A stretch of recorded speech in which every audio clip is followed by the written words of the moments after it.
Today is September the 16th, day 259 of our She Reads Truth, the Bible in 1 Year series.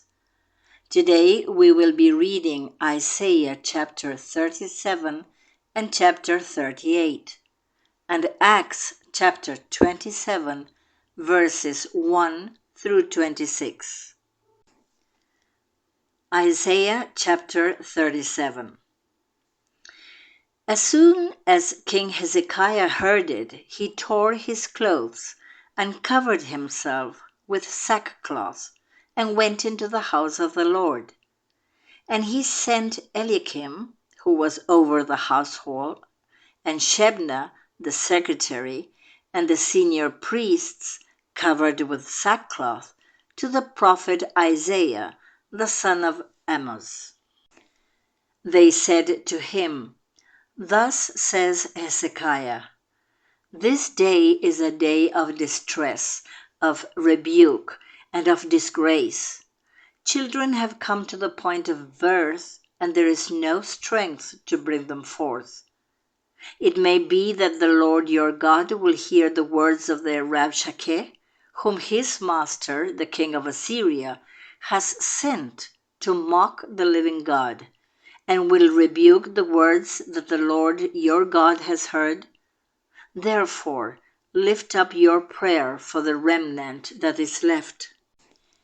When the servants of King Hezekiah came to Isaiah, Isaiah said to them, "Say to your master, thus says the Lord, do not be afraid because of the words that you have heard, with which the young men of the king of Assyria have reviled me. Behold, I will put a spirit in him, so that he shall hear a rumor and return to his own land, and I will make him fall by the sword in his own land." The Rabshakeh returned and found the king of Assyria fighting against Libnah, for he had heard that the king had left Lachish. Now the king heard concerning Tirkakah, king of Cush. He has set out to fight against you. And when he heard it, he sent messengers to Hezekiah, saying, "Thus shall you speak to Hezekiah king of Judah, do not let your God, in whom you trust, deceive you by promising that Jerusalem will not be given into the hands of the king of Assyria. Behold, you have heard what the kings of Assyria have done to all lands, devoting them to destruction. And shall you be delivered? Have the gods of the nations delivered them? The nations that my fathers destroyed, Gazam, Haram, Reseph, and the people of Eden who were in Telazar? Where is the king of Hamath, the king of Arpad, the king of the city of Sepharvaim, the king of Hena, or the king of Ivah?" Hezekiah received the letter from the hand of the messengers and read it. And Hezekiah went up to the house of the Lord and spread it before the Lord. And Hezekiah prayed to the Lord, "O Lord of hosts, God of Israel, enthroned above the cherubim, you are the God, you alone, of all the kingdoms of the earth. You have made the heavens and the earth. Incline your ear, O Lord, and hear. Open your eyes, O Lord, and see, and hear all the words of the Sennacherib, which he has sent to mock the living God. Truly, O Lord, the kings of Assyria have laid waste all the nations and their lands, and have cast their gods into the fire. For they were no gods but the work of man's hands, wood and stone. Therefore they were destroyed. So now, O Lord our God, save us from his hand, that all the kingdoms of the earth may know that you alone are the Lord." Then Isaiah, the son of Amoz, sent to Hezekiah, saying, Thus says the Lord, the God of Israel, because you have prayed to me concerning Sennacherib king of Assyria, this is the word that the Lord has spoken concerning him. She despises you, she scorns you, the virgin daughter of Zion. She wags her head behind you, the daughter of Jerusalem. Whom have you mocked and reviled? Against whom have you raised your voice and lifted your eyes to the heights? Against the Holy One of Israel.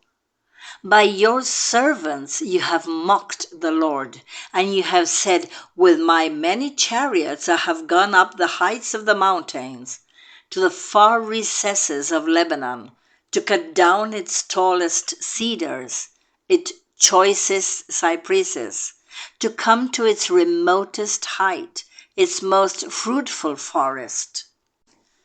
I dug wells and drank waters to dry up with the sole of my foot all the streams of Egypt. Have you not heard that I determined it long ago? I planned from days of old what now I bring to pass, that you should make fortified cities crash into heaps of ruins, while their inhabitants, shorn of strength, are dismayed and confounded, and have become like plants of the field, and like tender grass, like grass on the housetops, blighted before it is grown. I know you're sitting down, and you're going out and coming in, and you're raging against me. Because you have raged against me, and your complacency has come to my ears, I will put my hook in your nose and my bit in your mouth, and I will turn you back on the way by which you came. And this shall be the sign for you. This year you shall eat what grows of itself, and in the second year what springs from that. Then in the third year sow and reap and plant vineyards and eat their fruit. And the surviving remnant of the house of Judah shall again take root downward and bear fruit upward. For out of Jerusalem shall go a remnant, and out of Mount Zion a band of survivors. The seal of the Lord of hosts will do this. Therefore, thus says the Lord concerning the king of Assyria, he shall not come into this city, or shoot an arrow there, or come before it with a shield, or cast up a siege mound against it. By the way that he came, by the same he shall return, and he shall not come into this city, declares the Lord. For I will defend this city to save it, for my own sake and for the sake of my servant David. And the angel of the Lord went out and struck down 185,000 in the camp of the Assyrians. And when people arose early in the morning, behold, these were all dead bodies. Then Sennacherib king of Assyria departed and returned home and lived at Nineveh. And as he was worshipping in the house of Nisroch his god, Adramelech and Sharezer his sons struck him down with a sword. And after they escaped into the land of Ararat, Esarhaddon his son reigned in his place. Isaiah chapter 38. In those days Hezekiah became sick and was at the point of death. And Isaiah the prophet, the son of Amoz, came to him and said to him, Thus says the Lord, set your house in order, for you shall die, you shall not recover. Then Hezekiah turned his face to the wall and prayed to the Lord and said, Please, O Lord, Remember how I have walked before you in faithfulness and with a whole heart, and have done what is good in your sight." And Hezekiah wept bitterly. Then the word of the Lord came to Isaiah. "Go and say to Hezekiah, Thus says the Lord, the God of David your father, I have heard your prayer. I have seen your tears. Behold, I will add 15 years to your life. I will deliver you and this city out of the hand of the king of Assyria, and will defend this city. This shall be the sign to you from the Lord, that the Lord will do this thing that he has promised. Behold, I will make the shadow cast by the declining sun on the dial of Ahaz turn back 10 steps." So the sun turned back on the dial the 10 steps by which it had declined. A writing of Hezekiah, king of Judah, after he had been sick and had recovered from his sickness. I said in the middle of my days, I must depart. I am consigned to the gates of Sheol for the rest of my years. I said, I shall not see the Lord in the land of the living. I shall look on man no more among the inhabitants of the world. My dwelling is plucked up and removed from me like a shepherd's tent. Like a weaver, I have rolled up my life. He cuts me off from the loom. From day to night, you bring me to an end. I calmed myself until morning. Like a lion, he breaks all my bones. From day to night, you bring me to an end. Like a swallow or a crane, I chirp. I moan like a dove. My eyes are weary with looking upwards. O Lord, I am oppressed. Be my pledge of safety. What shall I say? For he has spoken to me, and he himself has done it. I walk slowly all my years because of the bitterness of my soul. O Lord, by these things men live, and in all these is alive my spirit. O restore me to health, and make me live. Behold, it was for my welfare that I had great bitterness, but in love you have delivered my life from the pit of destruction. For you have cast all my sins behind your back. For Sheol does not thank you. Death does not praise you. Those who go down to the pit do not hope for your faithfulness. The living, he thanks you as I do this day. The Father makes known to the children your faithfulness. The Lord will save me, and we will play my music on stringed instruments all the days of our lives at the house of the Lord. Now Isaiah had said, Let them take a cake of figs and apply it to the boil that he may recover.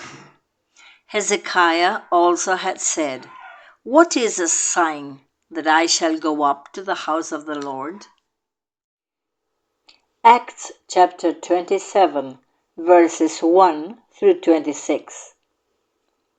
And when it was decided that we should sail for Italy, they delivered Paul and some other prisoners to a centurion of the Augustan cohort named Julius.